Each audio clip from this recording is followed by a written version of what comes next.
But if you agree with the Indian citizens that the Britishers, they came to do business and they started ruling us unlawfully, then you'll call these people as freedom fighters.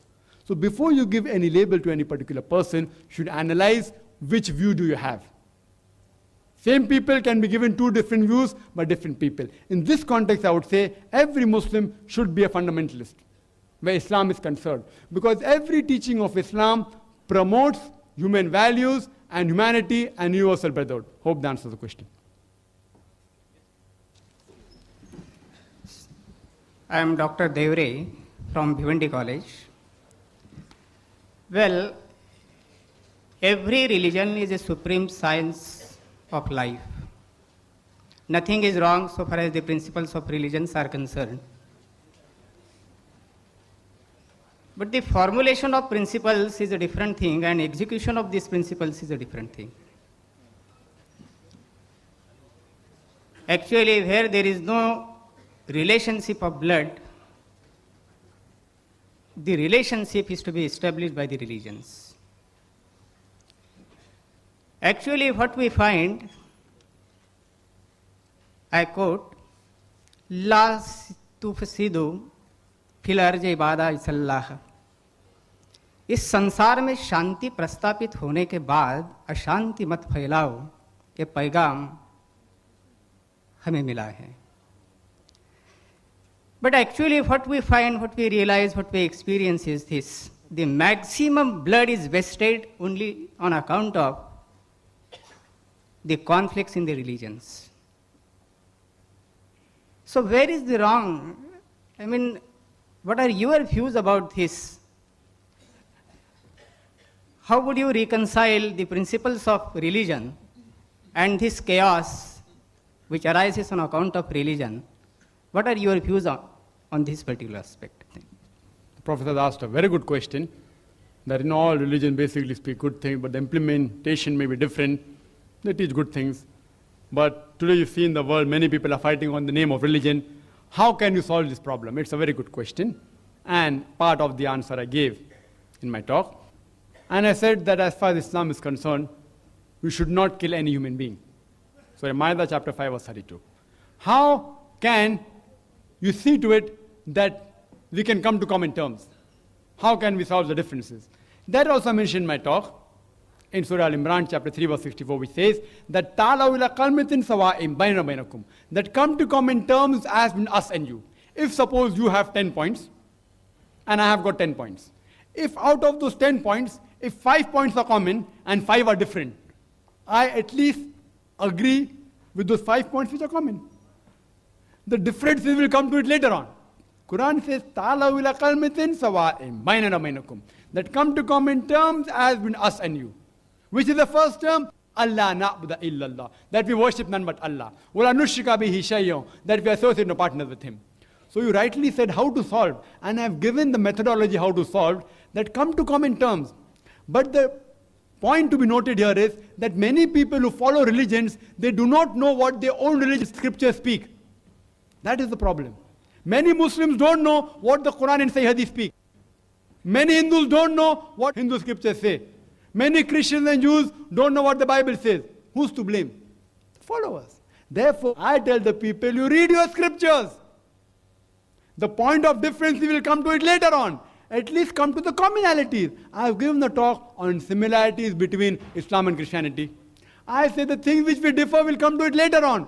At least what your Bible and my Quran says, let's agree with those things which are common. Fight will be solved. What I'm doing now.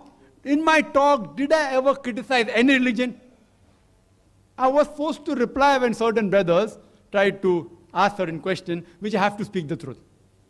Otherwise, in my talk, you can take the video cassette, I did not criticize a single point on any religion. I never spoke about the differences.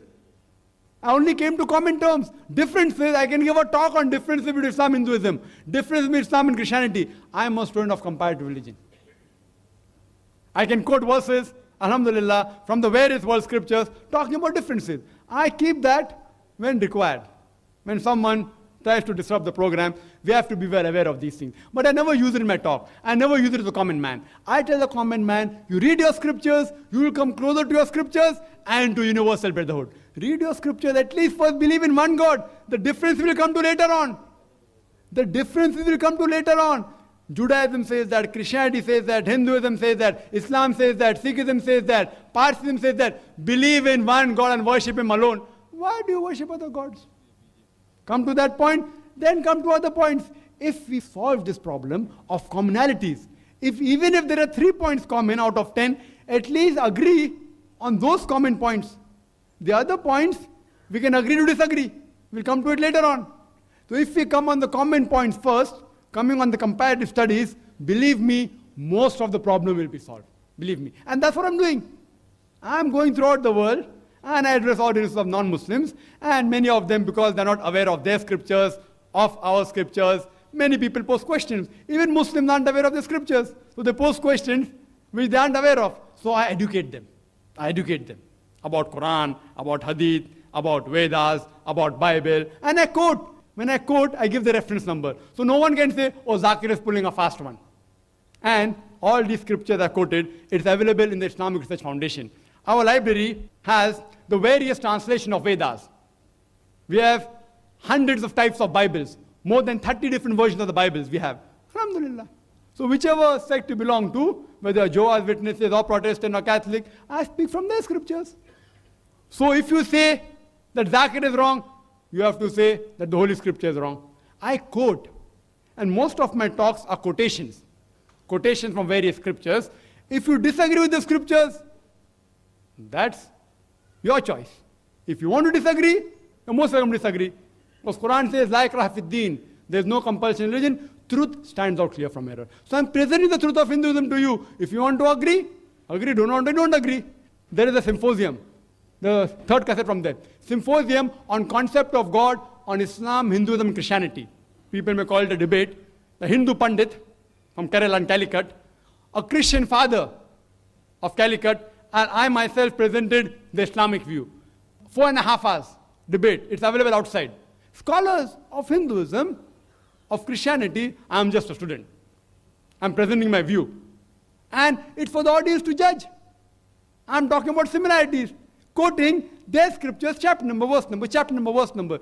The best way to cause all the human beings to unite is find the commonalities. Speak about the differences later on. Hope that answers the question.